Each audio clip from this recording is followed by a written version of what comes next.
پوری کائنات کو مٹا کر رکھ دیتا، کیونکہ میں نے تو کائنات کو بنایا ہی تیرے لیے تھا۔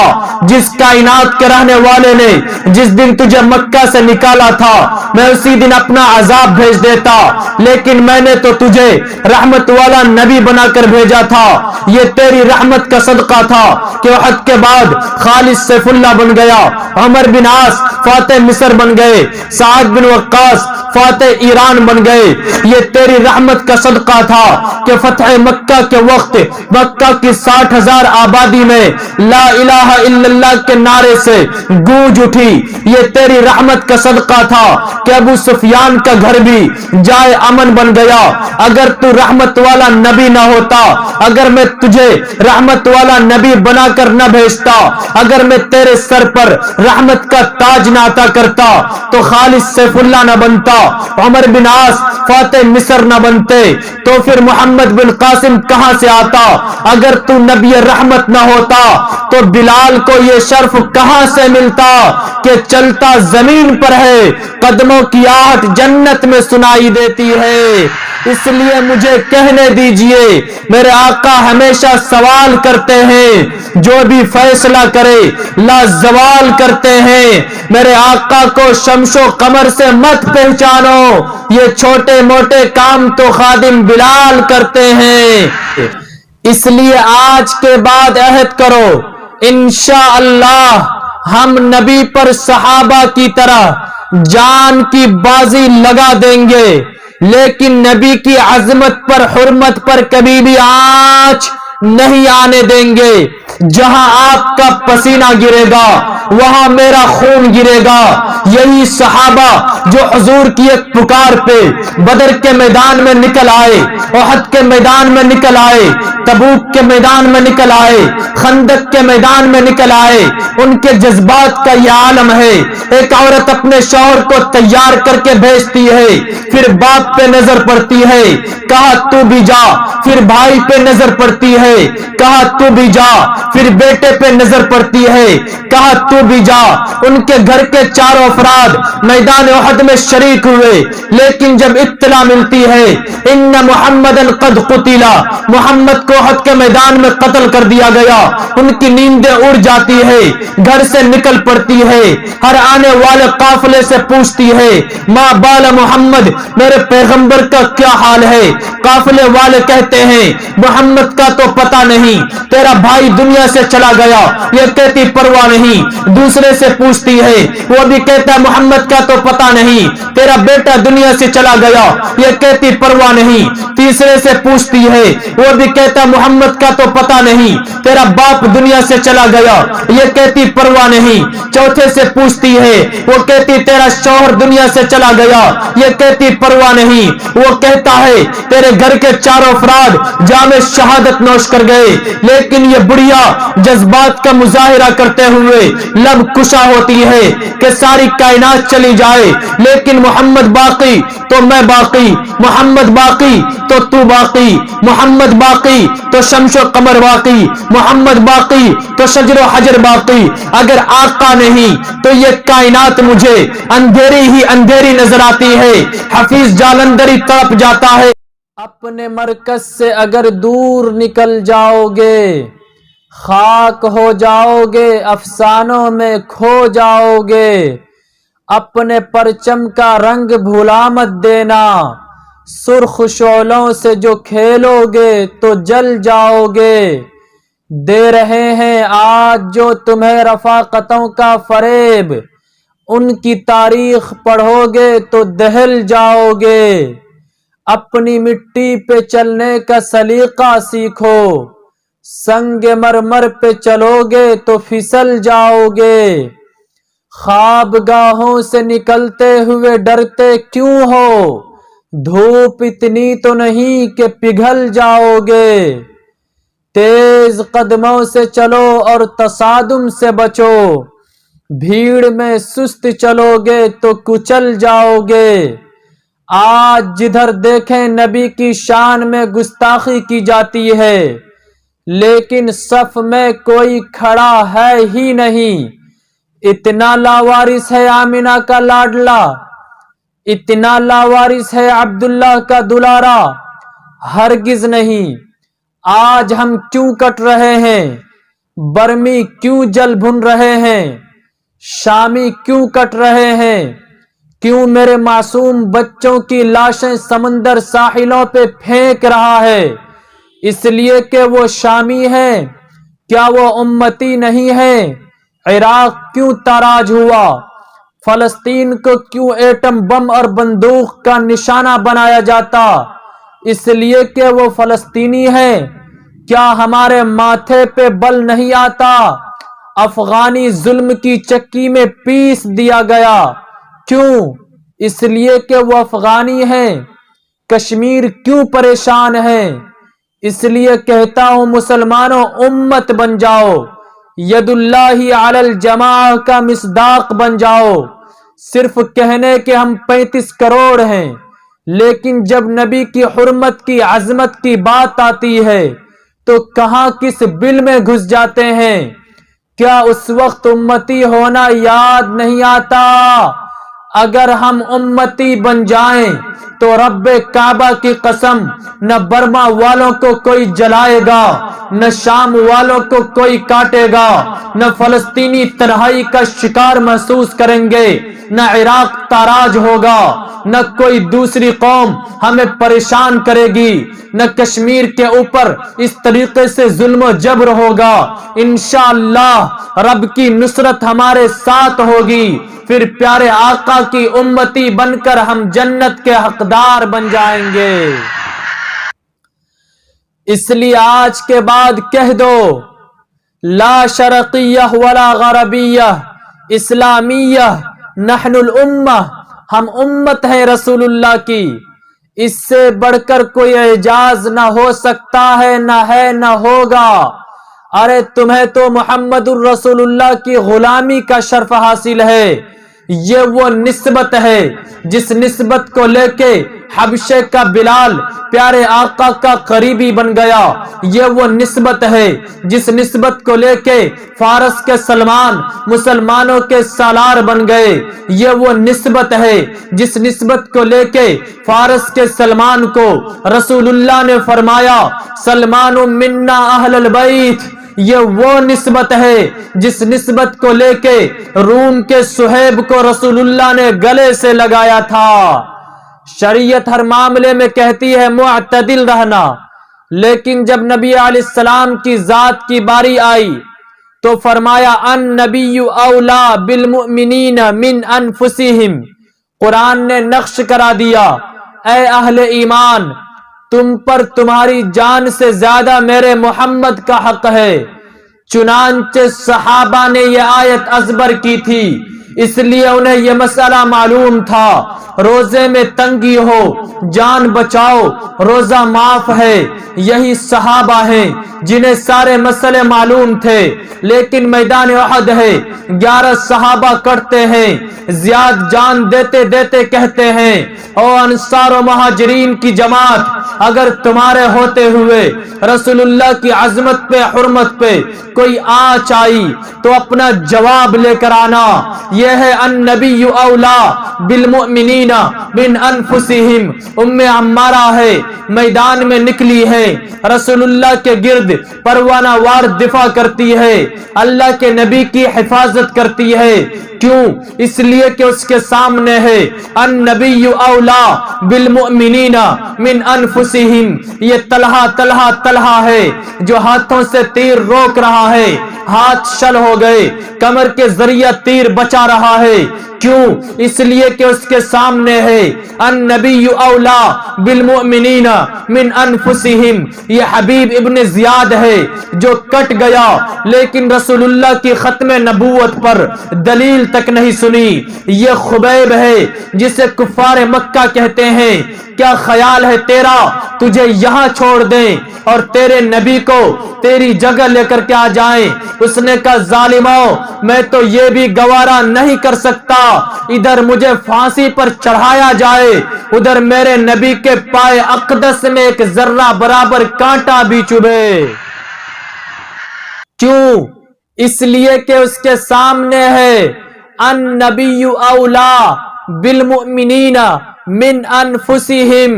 ظالموں، حضور نے تو یہاں تک بتلایا کہ کوئی مومن اس وقت تک مومن نہیں بن سکتا جب تک کہ میں اس کو اس کے والدین، اولاد، مال، جان، کل جہان سے زیادہ پیارا نہ ہو جاؤں۔ اس لیے سیاسی جماعت کے لیڈروں کو اعلان کر دو، ہم اس وقت تک تمہارے ہیں جب تک تم ہمارے محمد کے ہو، اگر تم آقا کے نہیں تو ہم بھی تمہارے نہیں ہیں۔ اور سنو میرے نبی کی عظمت، لوط علیہ السلام کی قوم نے نافرمانی کی، بدلہ اللہ نے لیا، پوری قوم تباہ ہو گئی۔ نوح علیہ السلام کی قوم نے نافرمانی کی، بدلہ اللہ نے لیا، پوری قوم غرق ہو گئی۔ شعیب علیہ السلام کی قوم نے نافرمانی کی، بدلہ اللہ نے لیا، پوری قوم کو تہس نہس کر کے رکھ دی گئی۔ عاد تباہ ہوئے، سمود تباہ ہوئے، ساری قومیں تباہ ہوئی۔ لیکن جب نبی علیہ السلام کی ذات کی باری آئی تو فرمایا میرے حبیب اب ضابطہ بدل رہا ہوں، پہلے میں دیگر قوموں کی نافرمانی کا بدلہ فرشتوں کے ذریعہ خود لیتا تھا، پہلے میں دوسرے قوموں کی نافرمانی کا بدلہ لینے کے لیے فرشتوں کو عذاب کے لیے بھیجتا تھا، لیکن اب تجھے نبی رحمت ہونے کی وجہ سے تیری امتی کو یہ اعزاز نبی رحمت ہونے کا عطا کرتا ہوں۔ اور قرآن کہتا ہے اللہ تمہارے ہاتھ انہیں ذلیل کرنا چاہتا ہے، اللہ انہیں عذاب دینا چاہتا ہے، اللہ تمہارے دلوں کو شفا بخشنا چاہتا ہے۔ اللہ فرماتے ہیں او میرے محبوب پہلے میں دیگر قوموں کی نافرمانی کا بدلہ فرشتوں کے ذریعہ خود لیتا تھا، پہلے میں نافرمانوں سے بدلہ لینے کے لیے فرشتوں کو عذاب کے لیے بھیجتا تھا، پوری بستی کو غرق کرتا تھا، پوری بستی کو تہس نہس کرتا تھا، پوری بستی کو ڈبو کر رکھ دیتا تھا، لیکن اب تجھے نبی رحمت ہونے کی وجہ سے تیری امتی کو یہ اعزاز نبی رحمت ہونے کا عطا کرتا ہوں کہ اب کافروں کو عذاب امتی دیں گے، فرشتے اب بھی آئیں گے لیکن تیری امتی کے ماتحت بن کر آئیں گے، جرنیل تیرا امتی ہوگا، فرشتے اب بھی آئیں گے لیکن تیری امتی کے کمان میں اتر کر آئیں گے۔ اچھا حضور نبی رحمت کیوں ہیں؟ لوط علیہ السلام بستی سے نکلے، فرمایا پیچھے مڑ کر مت دیکھنا، پوری بستی تہس نہس کر کے رکھ دی گئی۔ نوح علیہ السلام بستی سے نکل کے کشتی میں سوار ہوئے، پوری بستی کو غرق کر کے رکھ دی گئی۔ شعیب علیہ السلام بستی سے نکلے، فرمایا پیچھے مڑ کر مت دیکھنا، پوری بستی کو الٹ کر رکھ دی گئی۔ فرمایا میرے حبیب اگر میں تجھے رحمت کا تاج نہ عطا کرتا تو جس دن تو مکہ سے نکلا تھا میں مکہ والوں کو غرق کر کے رکھ دیتا۔ اب اپنی توجہ میری گفتگو میں رکھنا، بدر میں ابو جہل کی گردن کٹی، احد میں کفار مکہ کی گردنیں کٹی، تو خالد بن ولید کو سوچنے کا موقع ملا، تیرے صدقے خالد بن ولید کو اسلام کی توفیق مل گئی، عمر بن عاص کو سوچنے کا موقع ملا، اگر تو نبی رحمت نہ ہوتا تو میں پورے مکہ کو تباہ کر دیتا، پورے عرب کو غرق کر کے رکھ دیتا، پوری کائنات کو مٹا کر رکھ دیتا، کیونکہ میں نے تو کائنات کو بنایا ہی تیرے لیے تھا۔ جس کائنات کے رہنے والے نے جس دن تجھے مکہ سے نکالا تھا میں اسی دن اپنا عذاب بھیج دیتا، لیکن میں نے تو تجھے رحمت والا نبی بنا کر بھیجا تھا۔ یہ تیری رحمت کا صدقہ تھا کہ احد کے بعد خالد سیف اللہ بن گیا، عمر بن عاص فاتح مصر بن گئے، سعد بن وقاص فاتح ایران بن گئے۔ یہ تیری رحمت کا صدقہ تھا کہ ہندہ جیسی عورت کو رضی اللہ عنہا کا لقب مل گیا۔ یہ تیری رحمت کا صدقہ تھا کہ ابو جہل کے بیٹے اکرمہ کو رضی اللہ عنہ کا لقب مل گیا، رضی اللہ عنہ کے لقب سے مشرف اسلام ہو گئے۔ یہ تیری رحمت کا صدقہ تھا کہ فتح مکہ کے وقت مکہ کی 60,000 آبادی میں لا الہ الا اللہ کے نعرے سے گونج اٹھی۔ یہ تیری رحمت کا صدقہ تھا کہ ابو سفیان کا گھر بھی جائے امن بن گیا۔ اگر تو رحمت والا نبی نہ ہوتا، اگر میں تجھے رحمت والا نبی بنا کر نہ بھیجتا، اگر میں تیرے سر پر رحمت کا تاج نہ عطا کرتا تو خالد سیف اللہ نہ بنتا، عمر بن عاص فاتح مصر نہ بنتے، تو پھر محمد بن قاسم کہاں سے آتا؟ اگر تو نبی رحمت نہ ہوتا تو بلال کو یہ شرف کہاں سے ملتا کہ چلتا زمین پر ہے، قدموں کی آہٹ جنت میں سنائی دیتی ہے۔ اس لیے مجھے کہنے دیجئے، میرے آقا ہمیشہ سوال کرتے ہیں، جو بھی فیصلہ کرے لا زوال کرتے ہیں۔ میرے آقا کو شمس و قمر سے مت پہچانو، یہ چھوٹے موٹے کام تو خادم بلال کرتے ہیں۔ شمس چاہے فلک پر نہ ہلال اچھا ہے، ان دونوں سے محمد کا بلال اچھا ہے۔ مومنوں ورد درود و سلام اچھا ہے، ساتھ رب کے محمد کا نام اچھا ہے۔ دیکھ کر بولی بلال حبشی کو انہوں نے، تاجداروں سے محمد کا بلال اچھا ہے۔ اور سننا چاہتے ہو میرے نبی کی عظمت؟ اما عائشہ سے پوچھا گیا نبی کے اخلاق کیا ہیں؟ فرماتی کیا تم قرآن نہیں پڑھتے؟ کہا پڑھتا ہوں۔ فرماتی نبی تو چلتا پھرتا قرآن ہے، بس فرق اتنا ہے، ایک قرآن کتابی شکل میں ہے، ایک قرآن میرے محمد کی شکل میں ہے۔ اگر میں محمد کی سیرت کا تذکرہ کرنا شروع کر دوں تو رب کعبہ کی قسم رات و دن تمام ہو جائیں گے، لیکن نبی کی سیرت کے سین کا تذکرہ ختم نہیں ہو سکتا، کیونکہ مجھے تو نبی کی زلفوں کا احساس ہے۔ مجھے پتا ہے نبی کی آنکھ کی جو خوبصورتی تھی وہ قیامت تک کسی کو نہیں مل سکتی۔ ارے حضرت یوسف کو نہیں ملی تو بعد والوں کو کیسے مل سکتی ہے؟ اور مجھے یہ بھی پتا ہے کہ جتنے بھی انبیاء کرام ہیں، سارے نبیوں کی عظمت کو میرے نبی کے پائے اقدس میں لا کر رکھ دی گئی ہے۔ موسیٰ علیہ السلام نے لاٹھی مارا پتھر پر، فرمایا پھر مار، پھر دوسری مرتبہ مارے، فرمایا پھر مار، پھر تیسری مرتبہ مارے۔ جب تیسری مرتبہ لاٹھی مارا تو پتھر ٹوٹا، اس کے اندر سے ایک کیڑا نکلا، اس کے منہ میں ایک سبز پتا تھا۔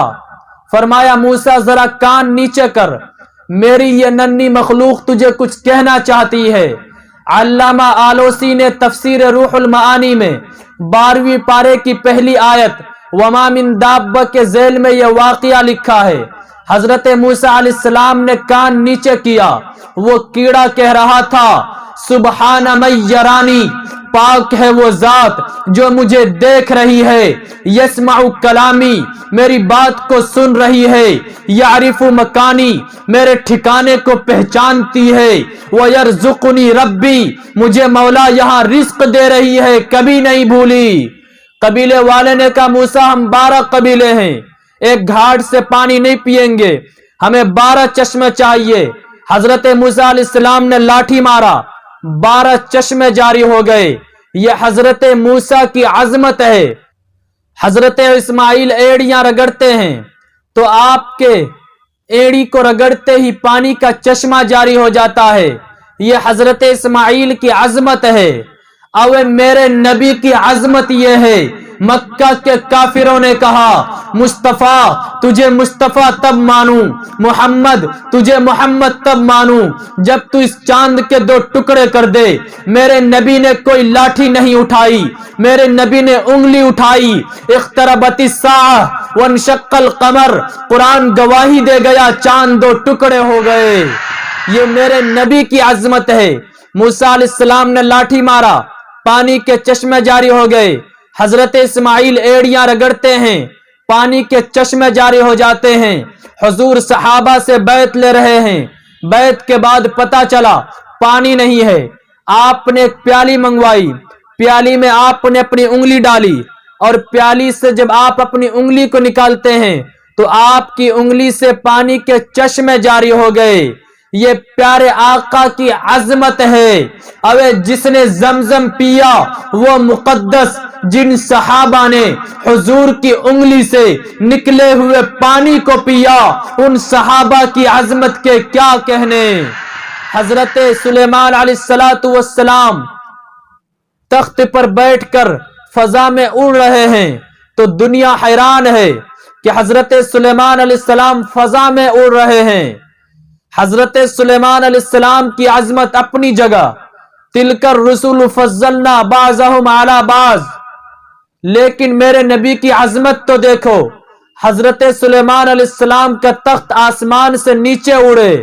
میرے نبی کی عظمت یہ ہے، میرے نبی کی سواری آسمان کو کراس کر جائے، جبریل امی کو سٹاپ کر کے عرش معلی پر پہنچ جائے، یہ میرے نبی کی عظمت ہے۔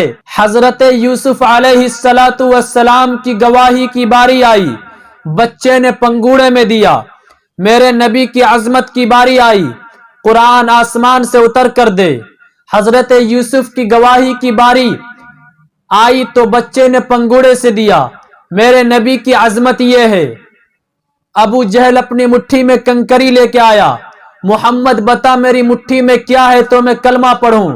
پیارے آقا نے فرمایا میں بتاؤں تیری مٹھی میں کیا ہے یا تیری مٹھی کی چیز بتائے میں کیا ہوں؟